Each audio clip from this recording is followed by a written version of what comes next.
नवाजुद्दीन सिद्दीकी दोस्तों आज किसी के परिचय के मोहताज नहीं है, क्योंकि वो बॉलीवुड के बहुत ही जाने माने अभिनेता बन गए हैं। करोड़ों की तो उनकी फैन फॉलोइंग हो चुकी है। इन्होंने वेब सीरीज के अलावा फिल्मों में भी काम किया है, जैसे ब्लैक फ्राइडे, आत्मा, क्रिश 4, मुन्ना भाई MBBS जैसे और भी बहुत सारे फिल्म हैं जिसमें इनका बहुत ही अच्छा रोल रहा है।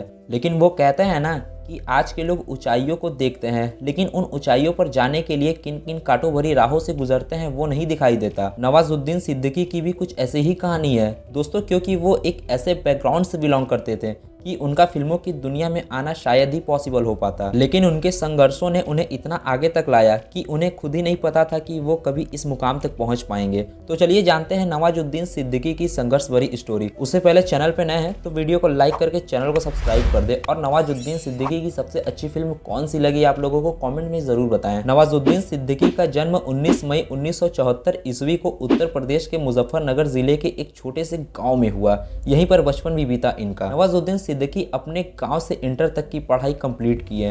इंटर की पढ़ाई के बाद नवाजुद्दीन सिद्दीकी हरिद्वार चले गए, क्योंकि उन्हें गांव में पढ़ाई लिखाई का माहौल कुछ समझ नहीं आ रहा था। इसीलिए उन्होंने आगे की पढ़ाई के लिए हरिद्वार में ही उन्होंने गुरुकुल कंगरी विश्वविद्यालय में अपना एडमिशन लिया और केमिस्ट्री से अपनी BSc की पढ़ाई कंप्लीट की।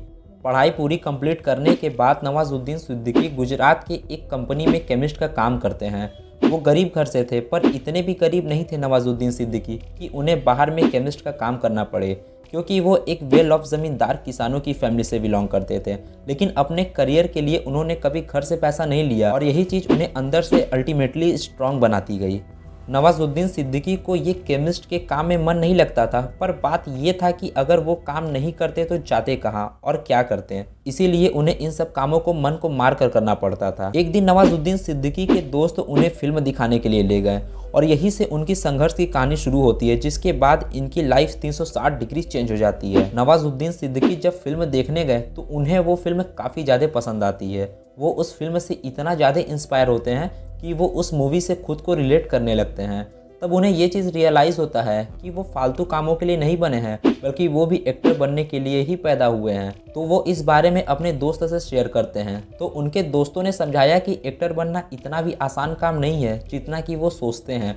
और दोस्तों ने ये भी कहा कि एक्टिंग करने के लिए पहले एक्टिंग सीखनी पड़ती है। इतना सुनने के बाद नवाजुद्दीन सिद्दीकी दिल्ली के national school of drama centre में एडमिशन ले लेते हैं, और 1996 में वो ड्रामा कॉलेज से ग्रेजुएट होकर निकलते हैं। उसके बाद वो दिल्ली में ही साक्षी थिएटर ग्रुप के साथ काम किए। वहाँ पर वो पहली बार मनोज बाजपेयी को देखे थे, साथ ही उनके साथ काम भी किए थे।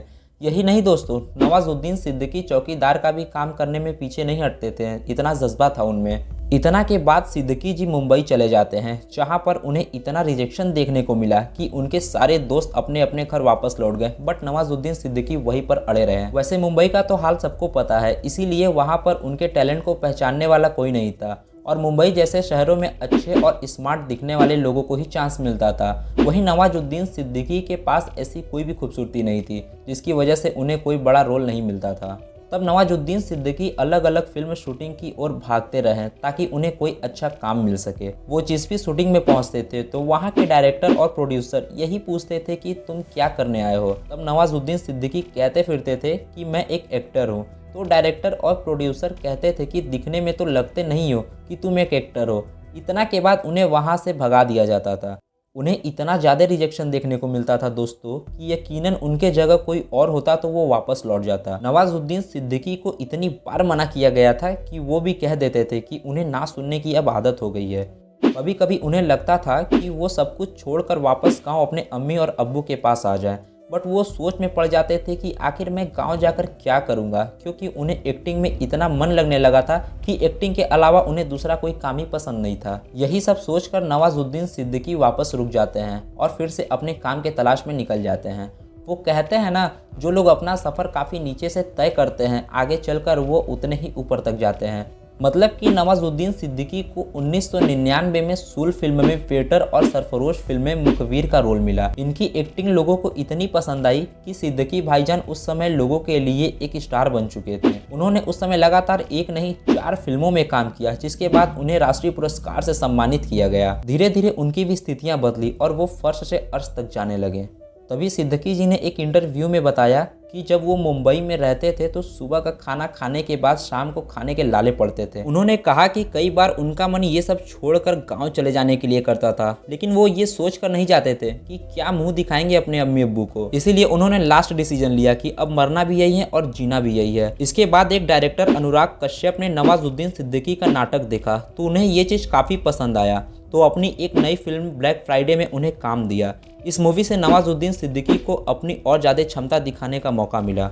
इसी फिल्म के बीच वो और ज़्यादा फेमस हो गए, इसीलिए इन्हें फिराक, न्यूयॉर्क जैसे अच्छे फिल्मों में काम मिलने लगा। इसके बाद समस्या तब शुरू हुई जब न्यूयॉर्क फिल्म की शूटिंग के बाद उन्हें कई और फिल्मों में रोल करने को मिला, क्योंकि उन सब रोलों में आतंकवादी या विलन गुंडे जैसे रोल करने थे और नवाजुद्दीन सिद्दीकी के पास इतना भी टाइम नहीं बचता था कि वो उन सब फिल्मों में एक साथ काम कर पाएं, इसीलिए उन्होंने मना कर दिया। ब्लैक फ्राइडे ही वो फिल्म थी दोस्तों जिसके बाद नवाजुद्दीन सिद्दीकी की जिंदगी बदल गई। फिर उसी साल उन्हें एक और फिल्म मिला, मिस लवली, जिस साल उन्होंने ब्लैक फ्राइडे की शूटिंग को पूरा किया था। इसके बाद टिग्मांशु थुलिया की फिल्म पान सिंह तोमर फिल्म ने नवाजुद्दीन सिद्दीकी को एक अलग पहचान दी।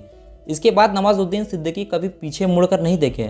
इसके बाद नवाजुद्दीन सिद्दीकी कभी भीड़ का हिस्सा नहीं बने दोस्तों, और ना ही किसी के मोहताज की ज़रूरत थी उन्हें। भले ही उन्होंने 14 साल का लंबा सफ़र तय किया जिसमें वो न जाने कितनी बार गिरे और कितनी बार हारे, लेकिन उन्होंने हार नहीं मानी और बन गए एक्टर नवाजुद्दीन सिद्दीकी। दोस्तों इस कहानी से आपको क्या सीख मिलती है कमेंट में ज़रूर बताएं। बाकी वीडियो पसंद आए तो चैनल को सब्सक्राइब करके वीडियो को लाइक करें। मिलते हैं किसी और नए वीडियो में।